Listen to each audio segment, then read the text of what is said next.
Alô, alô, universitário! Estamos começando mais um podcast Jurisdicando e hoje nós vamos falar sobre juiz de garantias e teoria da dissonância cognitiva.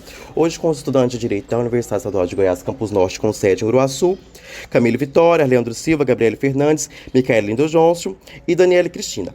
Então, Camille, o que seria a dissonância cognitiva? A dissonância cognitiva não é nada mais, nada menos do que a incoerência entre o que a pessoa diz ou pensa e o que ela realmente pratica. Existiria um estado psicologicamente desconfortável, isto é, um conflito interno no sujeito em seu processo decisório, quando dois ou mais elementos cognitivos são percebidos como não coerentes. E você pode me dar um exemplo? Claro. O exemplo seria alguém que sabe que açúcar demais faz mal para a saúde, mas come vários doces por dia. Não, certo, então. E agora nós vamos falar o que é os fundamentos teóricos e empíricos do Instituto, né? Com a Micaela Lindo Johnson. Bem, os fundamentos teóricos podem se basear nos aspectos psicológicos que todos os seres humanos têm, uma vez que o indivíduo se baseia com os primeiros aspectos que ele adquire da pessoa. Aquele velho ditado popular, a primeira impressão é a que fica. Assim sendo, o Instituto Empírico da Teoria Cognitiva que vem de uma esfera onde um indivíduo pode ser influenciado ou contaminado por informação do aspecto que ocorre no decorrer da situação em que está. Pesquisa comprovada comprova que tal tese, uma vez que podemos citar renomado o doutrinário Renato Brasileiro, conclui em sua obra que é muito mais comum a sobreveniência de decisões condenatórias, quando o juiz toma conhecimento prévio dos atos da investigação preliminar. Assim sendo o efeito da teoria cognitiva, sendo ele foi influenciado em suas decisões. Não, certo, então, muito obrigado. E agora vamos falar sobre a aplicação no processo penal. É com você, Gabriele. Bom dia a todos, meu nome é Gabriele. Dando continuidade à teoria da dissonância cognitiva, eu vou falar agora como ela é utilizada no campo do processo penal. Bom, ela é aplicada diretamente sobre a atuação do juiz, desde a fase de investigação até a formação de sua decisão, na medida em que precisa lidar com posições antagônicas e incompatíveis, como teses de acusação e defesa, bem como a sua própria opinião sobre o caso em questão. A partir do inquérito policial e da denúncia, o juiz ele começa inevitavelmente a construir uma imagem mental dos fatos. Portanto, ele constrói um pré-julgamento, principalmente em relação às decisões que eventualmente tomará ao longo da fase de investigação, como as decisões sobre prisão preventivas e medidas cautelares. Desta forma, quanto maior for o envolvimento do juiz com a investigação preliminar e até mesmo pelo fato de ter que decidir pelo recebimento da denúncia, maior a chance da contaminação do processo, pois, como já foi explicado pela teoria da dissonância cognitiva, todo indivíduo ele busca o equilíbrio de seu sistema cognitivo, uma relação não contraditória. Bom, portanto, ao receber a denúncia ou decretar uma medida cautelar, por exemplo, o juiz ele já está exteriorizando a sua convicção inicial de que o acusado é culpado dos fatos narrados pela acusação. Dessa forma, ao se deparar com a tese da defesa, cria-se então uma relação antagônica à convicção inicial do magistrado, gerando assim a dissonância cognitiva e a busca pela confirmação de sua ideia. O juiz ele passa a ocupar então a posição de parte contrária diante do acusado que nega os fatos, impedindo que haja um julgamento justo, pautado principalmente na imparcialidade. O quadro ele se agrava mais ainda pelo fato de ser possível a atuação de ofício do juiz na gestão de provas. Bom, desta forma, tem-se uma ameaça real e grave para a imparcialidade do juiz, que atua tanto na fase pré-processual quanto na fase processual. Agora eu passo a palavra para o Arleandro. Muito obrigado, Gabriele. E agora nós vamos falar sobre juiz de garantias no mundo, né? Com esse apresentador que vos fala. Quando nós pensamos no mundo contemporâneo, idealizamos as novidades e com isso vamos tratar também do juiz de garantias no mundo. Lembrando que no Brasil, o juiz de garantias foi aprovado com a lei do pacote anticrime, entretanto ele foi suspenso de forma imediata.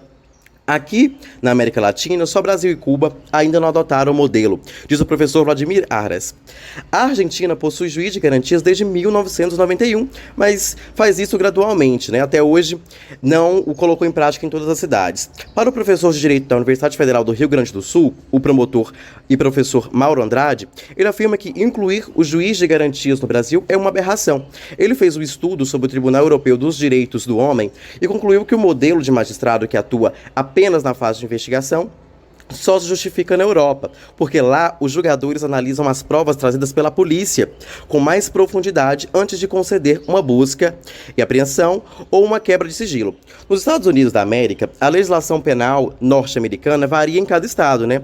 No de Nova York, por exemplo, há uma espécie de juiz de garantias. Quando o promotor do Ministério Público precisa pedir uma busca e apreensão, por exemplo, ele solicita ao grande júri, que é presidido por um juiz, mas cuja decisão cabe a 23 pessoas da comunidade tomarem, né? E agora nós vamos falar sobre um caso prático, né?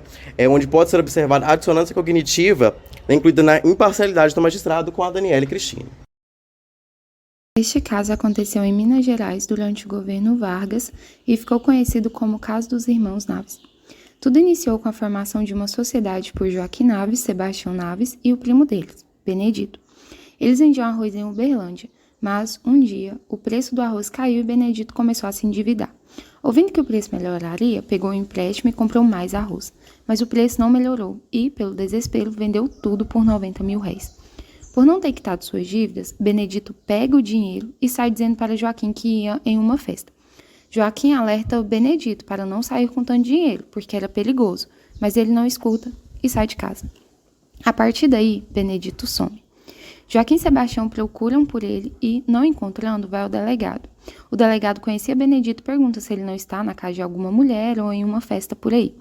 Então começa a procura, mas não encontram nada. Nesse tempo, chega um delegado novo na cidade chamado de Tenente Francisco. Os irmãos Naves e sua mãe ouvem dizer que Benedito foi visto em Uberlândia e vão até a delegacia para pedir o delegado, para investigar se ele realmente estava lá. Então começa o problema. O novo delegado, Tenente Francisco, sem ter provas ou qualquer indício de autoria, acredita que foi Joaquim que matou o primo Benedito para ficar com o dinheiro. A partir daí, o Tenente Francisco inicia uma série de tortura contra os irmãos Naves, a mãe e até ameaça matar o filho de Joaquim com uma faca. Para ter uma noção, eles estupraram a mãe na frente deles. A mãe de Naves, dos irmãos Naves, estupraram ela na frente deles. Então, sabendo disso, nós podemos perceber quão graves foram as torturas vivenciadas pelos irmãos e pela mãe. Mesmo sofrendo tanto, Joaquim e Sebastião continuaram negando, mas chegou a um ponto tão excruciante que decidiram dizer tudo o que o delegado quisesse. Então, confessaram. Tenente Francisco obrigou Joaquim a cavar vários locais em busca do dinheiro e não foi encontrado, fora que torturou outras pessoas para ter uma pista de onde os R$90 mil estavam. O pai de Benedito e toda a sociedade tratavam os irmãos Naves como assassinos e, quando o advogado decide aceitar o caso deles, mesmo acreditando que eles realmente tinham cometido o homicídio, mais uma série de injustiça inicia. O advogado conversa com o juiz e diz que o delegado está torturando os irmãos Naves. O juiz, por sua vez, diz claramente como posso ir contra a opinião pública. Por ter o dever de imparcialidade, não deveria pensar na opinião pública, mas em fazer a justiça para aquele caso, devendo até mesmo designar outro delegado para continuar com a investigação do inquérito, já que o tenente Francisco estava contaminado com sua própria opinião. De fato, o delegado precisa ser parcial, mas ao ver que, mesmo sofrendo tantas torturas dolorosas e, ainda assim, os irmãos Naves negavam, e o fato de não ter encontrado o corpo de Benedito, nem mesmo o dinheiro pelo qual o delegado alegou que foi o motivo do suposto crime, ele deveria ter parado. Então, não houve materialidade nem indícios de autoria. Ainda assim, após passar pelos júris e serem absolvidos, o caso foi para a instância recursal e, anulada a decisão dos júris, Joaquim e Sebastião foram condenados a 20 e poucos anos de prisão por um crime que não cometeu.